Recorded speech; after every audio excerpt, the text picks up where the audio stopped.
Hari ini kita diberkati dengan tema jiwa yang tenang.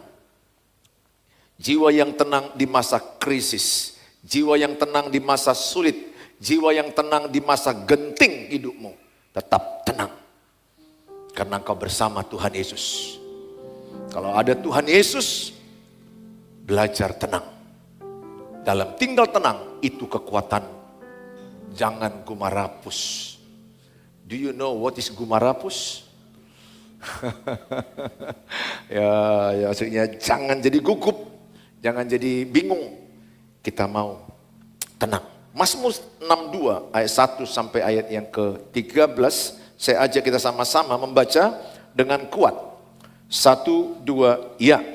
Untuk pemimpin biduan menurut Jedutun Mazmur Daud. Ayat 2, hanya dekat Allah saja aku tenang, daripadanya lah keselamatanku. Hanya dialah gunung batuku dan keselamatanku, kota bentengku. Aku tidak akan goyah.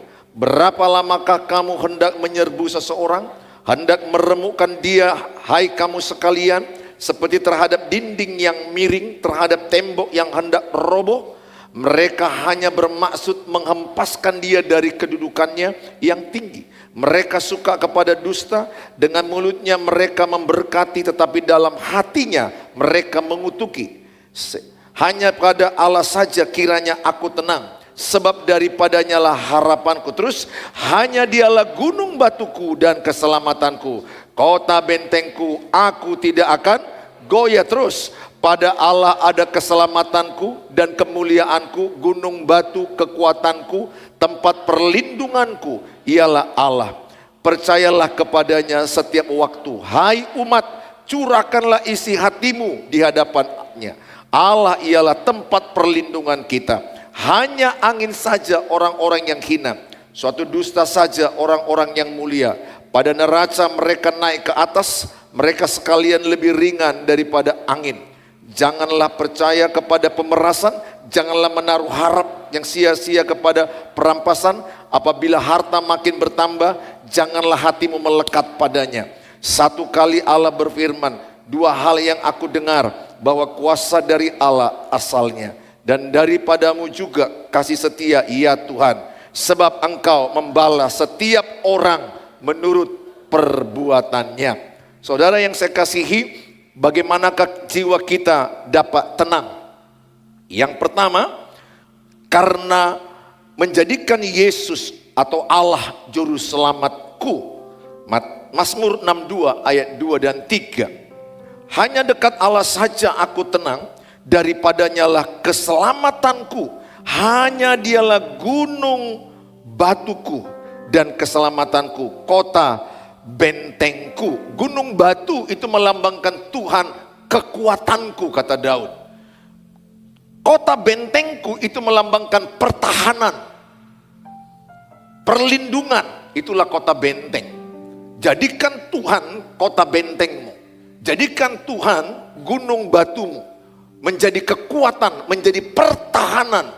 Ketika engkau merasa gak tahan, jadikan Tuhan kota bentengmu. Kota benteng yang selalu membentengimu, menjagamu, melindungimu, membelamu dengan setia. Saudara yang saya kasihi dalam nama Tuhan Yesus, perikop ini adalah cerita daripada pemazmur Daud. Bagaimana Daud mengalami hati yang gelisah, hati yang cemas, hati yang penuh dengan mencekam, menakutkan. Karena dia dikejar-kejar anaknya Absalom untuk dibunuh, dikudeta. Anak lu membunuh ayah. Sadis sebenarnya. Anak yang disayanginya lagi ini. Anak yang disayanginya. Anak yang mungkin tempat curhatan dia di hari tuanya. Atau tempat masa tenangnya. Ternyata anak pun tidak bisa membuat dia tenang. Memang background ini kan ceritanya, ada adik Absalom namanya Tamar. Diperkosa anak Daud juga, lain mama. Namanya Amnon. Amnon memperkosa Tamar, kemudian abangnya Tamar namanya Absalom. Balas dendam, dibunuhnya Amnon. Kemudian dia marah kepada ayahnya, karena ayahnya Daud tidak marah kepada Amnon. Membiarkan saja. Sehingga dia balas dendam, dibunuhnya Amnon, kemudian dia mau bunuh juga ayahnya sekaligus kudeta. Dia merasa mencekam hatinya, merasa sedih. Dia sayang sama anaknya. Dia bisa lawan anaknya karena dia pakar perang, dia ahli perang. Tapi dia dalam posisi jebakan yang tidak mudah. Anak yang kesayangannya mana mungkin dilakukannya. Dia berangkat meninggalkan rakyatnya pun sedih hatinya. Di dalam pelariannya lah muncul Mazmur 62 ini. Di dalam situasi yang sedih hidupnya, dia curhat kepada Tuhan. Maka Mazmur 62 dikatakan pada ayat yang ke-9, curhat kepada Tuhan. Ceritakan beban hidupmu kepada Tuhan. Maka dikatakan Mazmur 62 ayat 9, percayalah kepadanya setiap waktu. Percayalah kepada Tuhan setiap waktu, hai umat. Curahkanlah isi hatimu di hadapannya. Allah ialah tempat perlindungan kita. Di tengah-tengah pelariannya, di tengah-tengah kesesakan hatinya. Sesak, dia curahkan isi hatinya. Saya percaya dia nangis waktu itu. Walaupun ini tidak tertulis kata nangis, tapi bisa kubayangkan. Kalau anak saya seperti itu, saya bisa merasakan begitu sesak hatinya dan dia mencurahkan isi hatinya. Dengar, bagi engkau yang mungkin sedang mengalami sesak hatimu. Karena persoalan, karena banyak tantangan dalam hidupmu. Cerita sama seseorang. Jangan pernah pendam sendiri. Jangan pernah tanam di hatimu sendiri. Cerita. Dalam ilmu psikologis kalau engkau menceritakan kepada seseorang, 50% sembuh hatimu. Lega hatimu. Daripada kau tahan-tahankan, kuat kok aku, aku bisa kok. Jangan anggar jago. Cukuplah ayam jago, anggar jago. Nggak ada yang kuat di dunia ini. Setiap orang yang hebat pun pernah di titik terendah. Mau presiden, mau raja, apa kurangnya Raja Daud? Asal perang menang, seberapanya lah Absalom.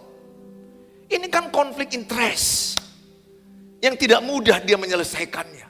Kalau musuhnya Filistin dihabisinya, singa dihabisinya, beruang dihabisinya. Anak sendiri mau dibunuh mana mungkin.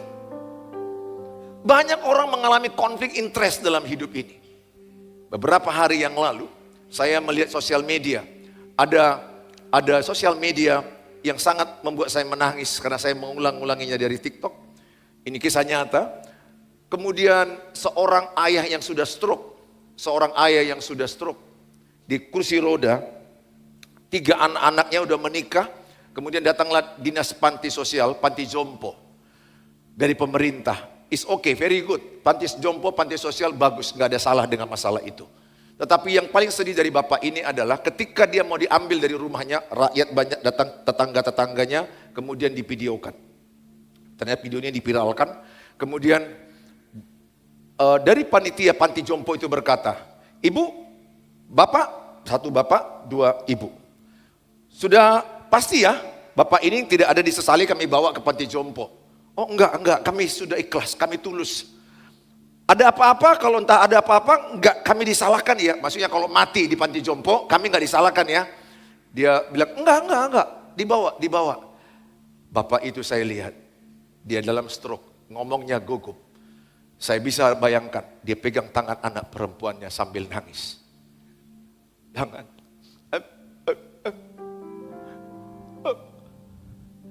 Maksudnya jangan buang aku. Jangan kau campakkan aku.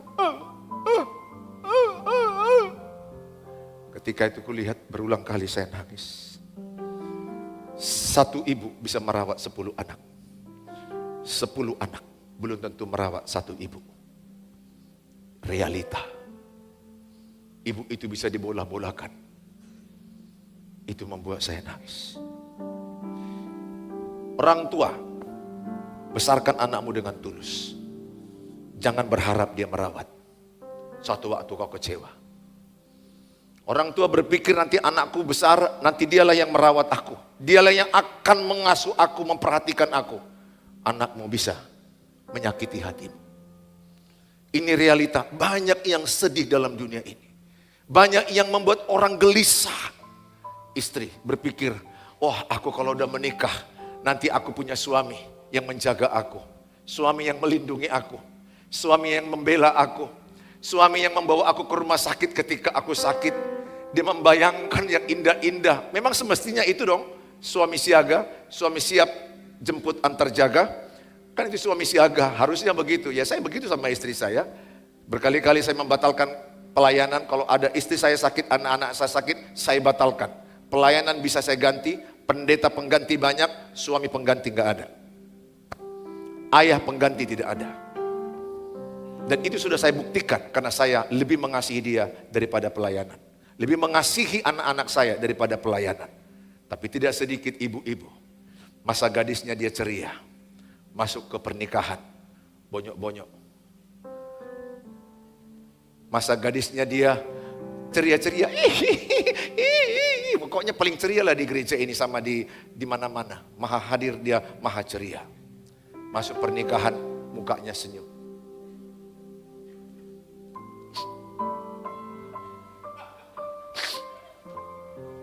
Aku masuk dalam gua singa. Dengan hukum pernikahan hanya maut memisahkan.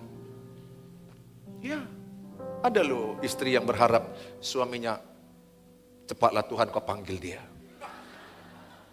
Supaya aku bisa kawin lagi. Karena hukum pernikahan hanya maut yang memisahkan. Berarti matikanlah dia. Atau sebaliknya suami yang minta istrinya, matikanlah dia.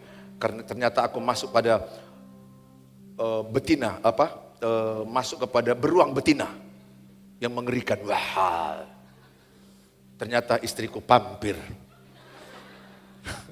Yang waktu pacaran kelihatannya amit-amit, tapi setelah menikah, imut-imut tapi setelah menikah amit-amit. Lebih baguslah engkau menikah dari seorang pria kau lihat security wajahnya mengerikan, tapi hatinya Hello Kitty. So sweet.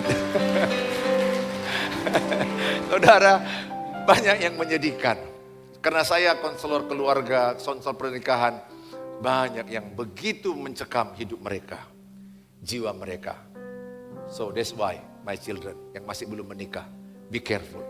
Jangan memilih pacar, pilihlah calon suami, pilihlah calon istri. Temanmu sampai tua, temanmu sampai maut memisahkan. Be careful, lambat sikit gak apa-apa. Jangan terlalu terlambat juga ya, nanti kelewatan kereta apinya. Akhirnya tinggal kau sendiri ya. Saya ingatkan, karena ada juga orang terlalu seleksi dia. Saya ingatkan nama saudara, banyak orang mengalami gangguan jiwa. Jiwanya tidak tenang, malam gelisah. Jiwanya dilanda banyak persoalan. Mungkin engkau hari ini, saya rindu nanti mendoakan engkau. Jadikanlah hanya dekat Allah saja, aku tenang. Tepuk tangan yang meriah bagi Tuhan Yesus. Katakan sama-sama, hanya dekat Allah saja aku tenang. 1, 2 ya. Tuhanlah pengharapanku. Tuhanlah juru selamatku. Tuhanlah perlindunganku. Kota bentengku. Gunung batuku. Aku aman dalam Dia. Tepuk tangan yang meriah bagi Tuhan Yesus. Saudara yang saya kasihi, saya mengajak setiap kita sama-sama belajar hari ini.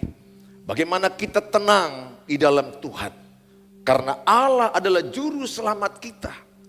Juru selamat itu dalam bahasa Ibraninya adalah wiswati. Artinya adalah dia bisa melindungimu dengan offensif. Menyerang musuh-musuhmu. Sebagaimana Yosafat ketika berdoa, berpuasa, berlutut. Allah menghabisi musuh-musuh Yosafat. Berdoa, berpuasa, berlutut, Allah berperang. Ketika engkau berdoa, Allah sedang berperang untuk membela seluruh masalah-masalah hidupmu. Makanya jangan pernah, tetaplah engkau berdoa, tetaplah engkau angkat tangan. Mungkin engkau berkata, aku udah berdoa tapi Allah belum menjawab. Aku udah berdoa tapi Tuhan belum menolong aku. Dengar, semuanya itu ada waktunya Tuhan. Lihat Musa sepanjang dia berdoa, Israel menang. Musa sejak tangannya turun, Israel kalah di lembah. Makanya Harun dan Hur menopang mereka. Kadang-kadang letih Musa, kadang-kadang letih Musa. Tapi terus dia sadar, doa mengalahkan, doa mengalahkan. Doa adalah kemenangan, doa adalah kemenangan. Dia terus berjuang.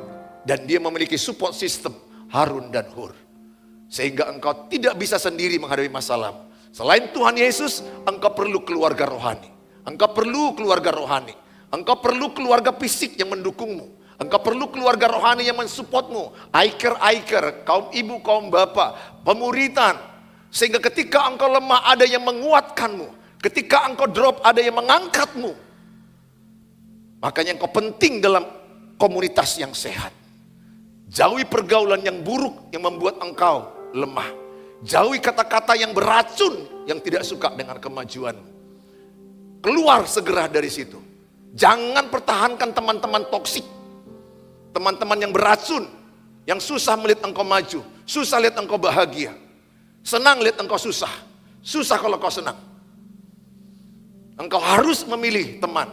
Mengasihi semua orang iya. Berteman tidak semua orang. Alkitab yang bilang itu. Pergaulan yang buruk merusak kebiasaan yang baik.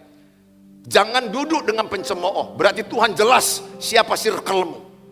Menentukan hidupmu 70%. Saya mengajak sama saudara untuk belajar tenang ketika ada masalah. Bagaimana caranya? Paling tidak Yohanes 10 ayat yang ke-27, 28, 29. Domba-dombaku mendengarkan suaraku dan aku mengenal mereka dan mereka mengikuti aku. Dan aku memberikan hidup yang kekal kepada mereka. Dan mereka pasti, katakan pasti. Satu-satunya di Alkitab yang kita lihat ada kata pasti yang paling jelas. Yang lainnya juga mendukung kalimat yang berkata memperoleh hidup yang kekal selama-lamanya dalam Tuhan Yesus. Tapi ini di sini kata ini lebih to the point. Pasti selamat. Pasti tidak akan binasa sampai selama-lamanya. Dan seorang pun tidak akan merebut engkau dari tanganku. Bapakku yang memberikan mereka kepadaku lebih besar daripada siapapun. Dan seorang pun tidak dapat merebut mereka dari tangan Bapa. Kalau engkau di tangan Bapa, tidak satu pun yang bisa merebut engkau. Tangan Bapa besar untuk menopang engkau, menjaga engkau. Dan pasti selamat. Makanya orang yang dalam Tuhan Yesus pasti selamat. Tapi jangan asbun dalam Yesus tapi perbuatan lama. Jangan berkata dalam Yesus tapi hidup masih dalam dosa terus menerus. Bukan tidak bisa jatuh dalam dosa, tapi tidak bisa hidup dalam dosa. Itu namanya anak Tuhan. Anak Tuhan tidak bisa hidup dalam dosa, tapi bisa jatuh dalam dosa. Beda jatuh, beda hidup. Sama dengan ikan, bisa jatuh di karpet ini, menggelepar. Tapi dia nggak bisa hidup di karpet ini. Anak Tuhan Yesus nggak bisa jatuh dalam pornografi, nggak bisa hidup dalam pornografi. Maaf, bisa jatuh dalam pornografi, dalam kenajisan, perzinahan, tapi tidak bisa hidup. Makanya anak Tuhan Yesus itu kalau engkau jatuh dalam perzinahan, pasti gelisah hatimu. Pasti gelisah hatimu. Berbohong aja gelisah hatimu. Berarti engkau masih anak Tuhan Yesus. Tapi kalau kita berbohong, tapi tenang-tenang aja, bahkan melayani, bahkan kelihatannya seperti Nabi, padahal Nabi Sulon, Nabi Rongon, engkau sedang membohongi dirimu sendiri. Saya mengajak setiap saudara, supaya engkau bertobat, tinggalkan hidup yang lama. Tinggalkan hidup yang lama. Sehingga engkau yakin dengan iman, bukan saya sempurna, saya juga bisa salah. Tapi ketika salah mataku melihat wanita, ingat Matius 5 ayat 28, anak muda, bapak-bapak, anak gadis juga, mama juga, sama aja. Penyakitnya sama aja. Emansipasi wanita kalian, nggak mau kalah, nggak mau ketertinggalan, sehingga sama rusaknya. Sehingga ketika melihat wanita serta menginginkan, itu berzina, itu Matius 5 ayat 28. Makanya ku jaga mataku melihat kalian. Ku jaga mataku melihat wanita. Kecuali istri, anak-anakku, mamaku. Untuk melihat yang lainnya ku jaga. Lihat Daud, kenapa dia jatuh? Gara-gara dia melihat Batseba. Jatuh. Dan kalau orang jatuh dalam perzinahan tidak bertobat, Wahyu 2 berkata, tidak bertobat, pasti akan mengalami kesakitan. Kedua, mengalami kerumitan hidup. Rumit hidup orang yang jatuh dalam dosa. Makanya segera tinggalkan dosa. Jangan pelihara dosa. Saya akan bacakan kepada saudara Yesaya 30 ayat 15. Yesaya 30 ayat 15, sebab beginilah firman Tuhan Allah yang Maha Kudus, Allah Israel, dengan bertobat. Ini Yesaya berbicara kepada umat Israel. Dengan bertobat dan tinggal diam, kamu akan diselamatkan. Dalam tinggal tenang, dalam tinggal tenang dan percaya terletak kekuatanmu, tetapi kamu enggan. Yesaya menyampaikan kepada orang Israel, bertobat. Saudara yang masih hidup dengan perzinahan, pornografi, bertobat. Kalau engkau tidak bertobat, pasti nggak tenang hidupmu. Bahkan bagi engkau yang pacaran, sedang berpacaran tapi selingkuh dengan yang pacar lain, dengan yang lain, pasti nggak tenang kau dalam berselingkuhan itu. Suami-suami yang berselingkuh, istri-istri yang berselingkuh, cek pengalamanmu. Laki-laki juga yang cowok-cowok, yang pacaran, cewek-cewek juga. Coba jujur aja ketika kau berselingkuh, tenang nggak? Mana ada tenang? Pasti kau akan repot menjaga ini. Makhluk yang satu ini. Disinilah setannya. Berlapis-lapis kau buat pinmu. Lapis 1, lapis 2, lapis tingkat batin. Capek kau benar. Bohong itu capek enggak? Satu kebohongan akan melahirkan kebohongan lain. Kalau kau bohong, akan bohong lagi, bohong lagi, bohong lagi. Capek karena menutupi kebohongan yang pertama. Jujur. Mazmur 37 orang jujur ada masa depan. Kalau saudara bohong, pasti gelisah.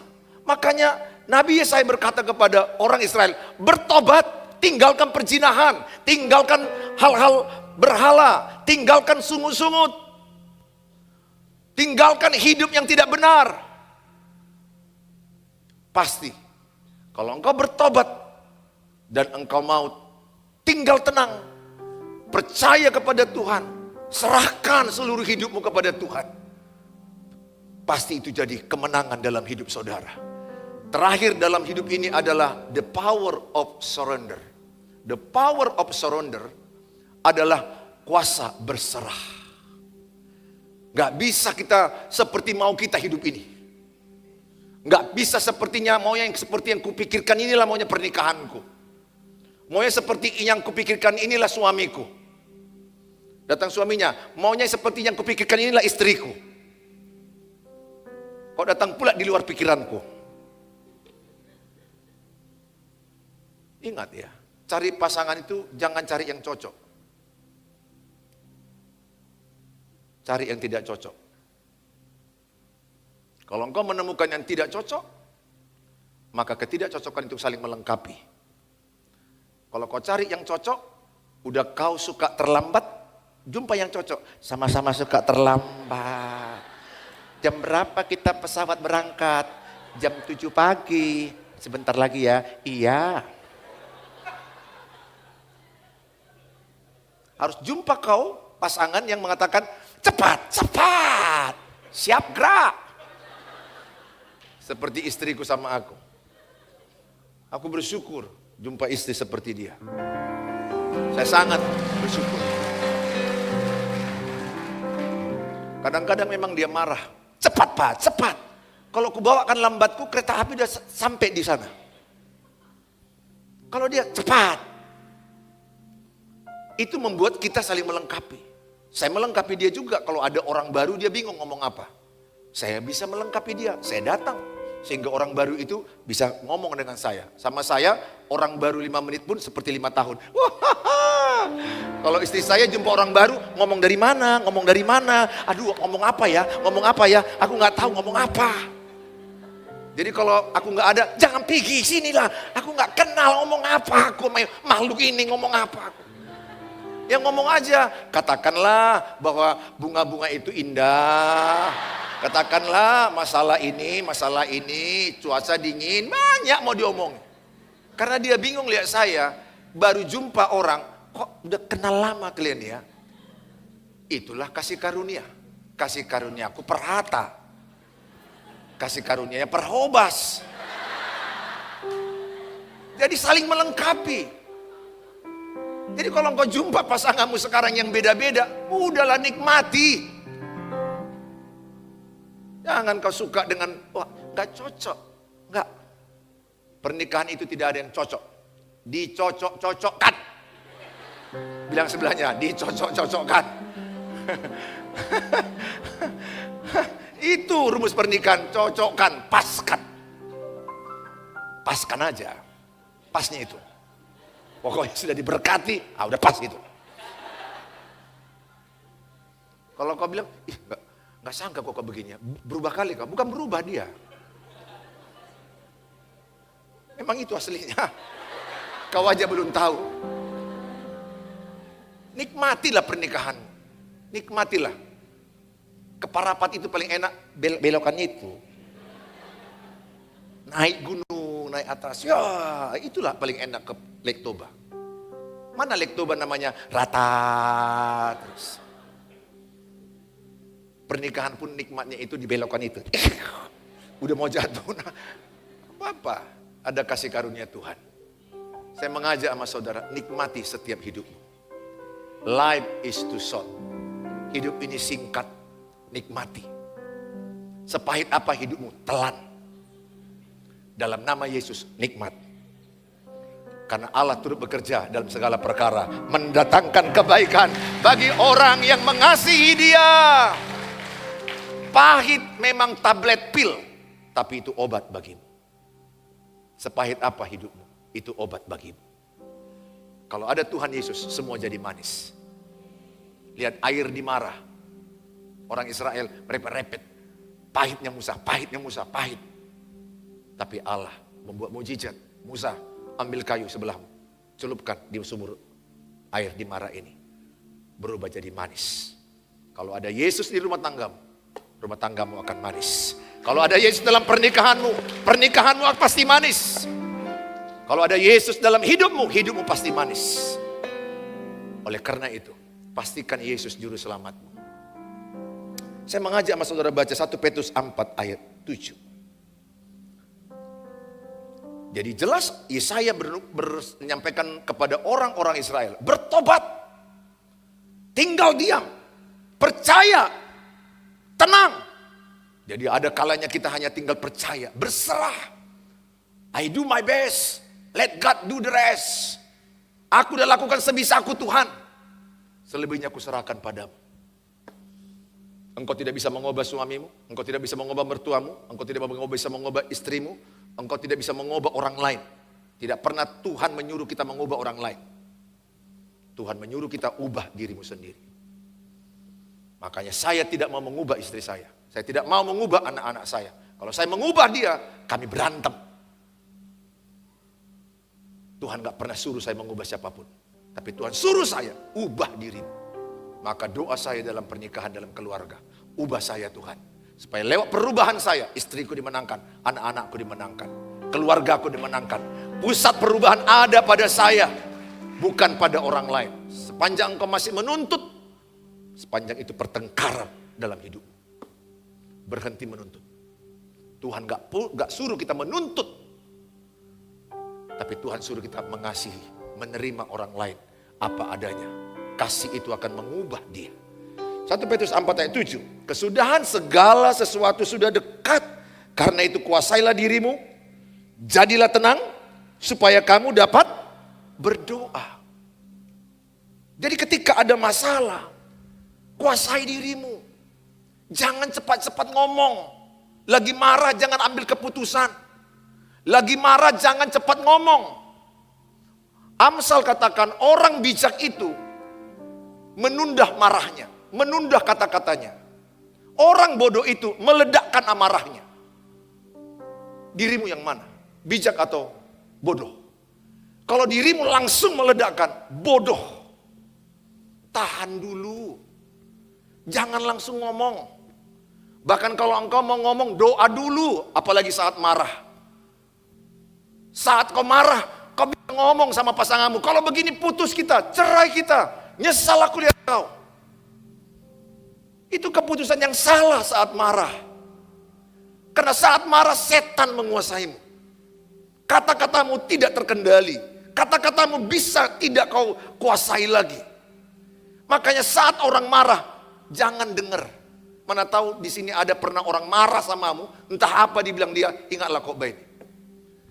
Dia lagi tidak sadar apa yang diucapkan dia. Doamu apa? Ampunilah dia Bapa, sebab dia tidak tahu apa yang dia perbuat. Ya, nggak perlu kau menjadi marah. Orang yang dewasa rohani itu tenang di tengah badai. Melihat rohani orang kuat bukan saat di gereja, bukan saat khotbah, saat ada badai kelihatan rohaninya kuat. Saat engkau marah kelihatan asli hidupmu. Saya berdoa, kuasai dirimu, jadilah tenang supaya engkau dapat berdoa. Dengan tinggal tenang, disitulah kekuatanmu. Kenapa kau bisa tenang? Karena engkau percaya Tuhan juru selamat. Namanya juru selamat, ahli menyelamatkan. Namanya juru ketik, ahli mengetik. Namanya juru mesin, ahli mesin. Tuhan Yesus, juru selamat, ahli menyelamatkan. Makanya kalau ada masalah pernikahan, jangan salah curhat. Kau curhat pula sama orang yang salah. Begini loh Eda, suamiku dipukul aku tadi pagi. Aku bukan ngajar-ngajar ya Eda, ini sekedar masukan. Kalau kau dipukulnya, siapkan batu. Parah. Bubar rumah tangga ini. Kau salah cerita sama orang, salah guru, namanya salah guru. Ngerti salah guru? Berarti yang salah-salah dimasukkan dalam dirimu. Salah berpikirlah dirimu. Kesalahan pikiranmu. Syukur, Tuhan Yesus guru kita. Dia juru selamat. Maka dikatakan Matius 11 ayat 28, marilah kepadaku yang letih, yang lesu, yang beban berat. Aku akan berikan kelegaan. Ketika kau datang kepada Yesus, saya percaya, Dia akan membuat engkau tenang dan lega. Bukan berarti masalahmu selesai. Bukan. Masalah itu mendewasakanmu. Masalah itu membentuk karaktermu. Rendah hati, ramah, lemah lembut, murah hati. Makanya diizinkan Tuhan untuk mendewasakan rohanimu. Bukan Tuhan tidak tahu masalahmu, tapi diizinkannya beberapa waktu supaya lewat masalah itu kesombonganmu digilas. Itu tujuan Tuhan. Lihat, Tuhan gampang berkata kepada danau, tenang, tenang danau itu. Tapi hatimu yang bergejolak, hatimu yang marah, hatimu yang iri hati, hatimu yang sakit itu, hatimu yang emosi negatif itu, Tuhan tidak bisa intervensi kalau tidak kau putuskan. Keputusanmu di sini diperlukan Tuhan. Untuk di luar Tuhan bisa bilang hujan berhenti, petir berhenti, angin berhenti. Tapi untuk hatimu Tuhan gak bisa ubah. Kalau engkau berkata gak mau aku Tuhan, aku benci sama dia, aku dendam sama dia. Tuhan tidak bisa paksa dirimu. Karena ada free will, kehendak bebas. Oleh karena itu ambil keputusan pada hari ini. Kuasai dirimu, jadilah tenang. Yang kedua, karena Allah pengharapanku. Mazmur 62 ayat yang kelima. Ayat yang keenam.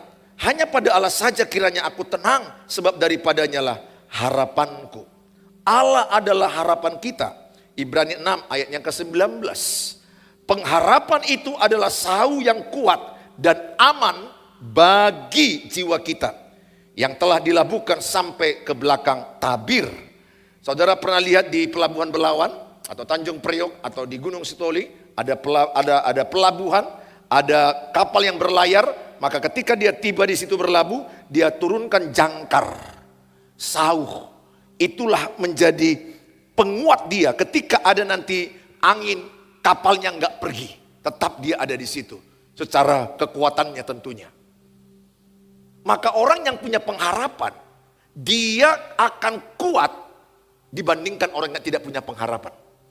Kalau engkau punya pengharapan, seberat apapun hidupmu, engkau jauh lebih kuat dibandingkan orang yang tidak punya pengharapan. Makanya maunya iblis adalah engkau putus asa, engkau putus pengharapan, jangan mau.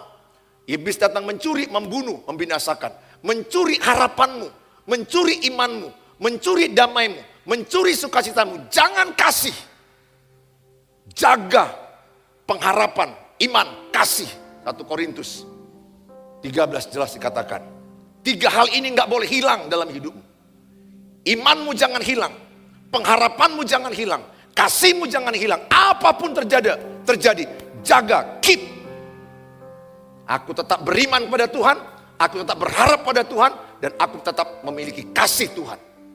Sepanjang itu tidak hilang, hidupmu diberkati Tuhan. Pembelaan Tuhan menyertai engkau. Tetap jaga iman, pengharapan, dan kasih. Kalau ini ada padamu, saya percaya pertolongan Tuhan, mujizat Tuhan, penyertaan Tuhan. Pengharapan itu kekuatan. Masih ada Tuhan. Saya mau ingatkan kepadamu. Yang ketiga, Tuhan itu adalah perlindungan. Dialah perlindungan. Seberat apa hidupmu, Tuhanlah perlindungan. Saya mau sampaikan kepadamu, engkau adalah orang yang kuat dibandingkan yang kau pikirkan tentang dirimu. Iblis suka mendakwa dirimu, kau lemah, kau nggak bisa, kau nggak ada apa-apanya, kau habislah, kau matilah, kau hancurlah hidupmu. Itulah iblis. Tapi saya mau katakan, engkau lebih kuat daripada apa yang kau bayangkan tentang dirimu. Coba cek, berapa tahun umurmu? Katakan 20, 30, 40, 50, 60. Coba cek ke belakang. Udah berapa banyak masalah yang kau hadapi? Yang kalau kau pikir-pikir, seharusnya aku nggak bisa lewat masalah itu. Harusnya dengan masalah itu aku mati. Harusnya dengan masalah itu aku udah kalah. Tapi lihat berapa banyak masalah yang sudah kau lewati. Artinya kau kuat. Jangan percaya iblis yang mengatakan kau lemah, kau nggak ada apa-apanya. Iblis bapak pendusta. Yohanes 8 ayat 44. Dia terus mendustaimu. Yang kedua, yang pertama tadi engkau sudah banyak melewati masalah. Yang kedua, di tengah masalahmu yang berat sekalipun, di titik terendahmu, tapi engkau masih bisa menolong orang. Itu orang kuat. Uangmu gak ada, gak cukup, tapi datang orang minta beras lah. Uangmu aja udah gak ada, beras ini aja gak cukup untuk kami. Tapi kau memberikan yang sedikit itu. Kau menolong orang lain di tengah kesusahan hidupmu, itu maksudnya. Artinya kan berarti kau kuat. Orang lemah gak sanggup lagi nolong orang. Tapi kau masih bisa menolong orang, itu artinya kau kuat. Yang terakhir, jangan pernah berharap pada manusia. Kecewa. Berharap kepada Tuhan. Hanya Tuhan saja tempat pengharapan. Selagi dia masih manusia, jangan berharap sama dia. Kenapa nggak boleh berharap kepada manusia? Yang pertama, manusia itu terbatas. Dia terbatas menolong. Kedua, manusia itu berubah-ubah. Sebentar bilang iya, sebentar bilang tidak. Yang ketiga, manusia itu kalau dia memberi, mengungkit-ungkit apa yang diberi. Menceritakan apa yang diberikannya kepadamu. Nggak usah berharap pada manusia.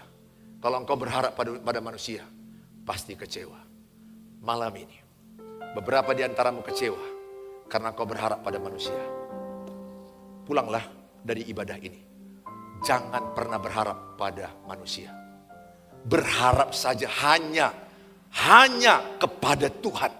Kalau engkau berharap hanya kepada Tuhan, saya percaya dia Bapa yang baik, dia gunung batu, dia kota benteng, pasti membela setiap anak-anak yang datang kepada dia. Tepuk tangan yang meriah bagi Tuhan Yesus. Berharaplah kepada Tuhan. Saya percaya kalau engkau berharap pada Tuhan, tenanglah hatimu. Berharap kepada suamimu, kau kecewa. Berharap kepada mertuamu, engkau kecewa. Berharap kepada orang yang kau banggakan, kecewa. Sedikit yang dikasihnya, tapi sudah diceritakannya kemana-mana. Itu apa? Lebih bagus kau berharap kepada Tuhan. Tuhan yang menggerakkan dengan berbagai cara. Tuhan punya cara menolong hidup. Tuhan punya cara, jangan atur Tuhan bagaimana caranya. Tugasmu dan tugasku cukup percaya sama dia. Jangan atur Tuhan. Tuhan tahu seluruh cerita hidup. Dia punya cara untuk menolongmu. Kita datang kepada Tuhan dan berkata, hanya dekat Allah saja aku tenang. Tenanglah kini hatiku. Mau tenang dalam Tuhan, amin.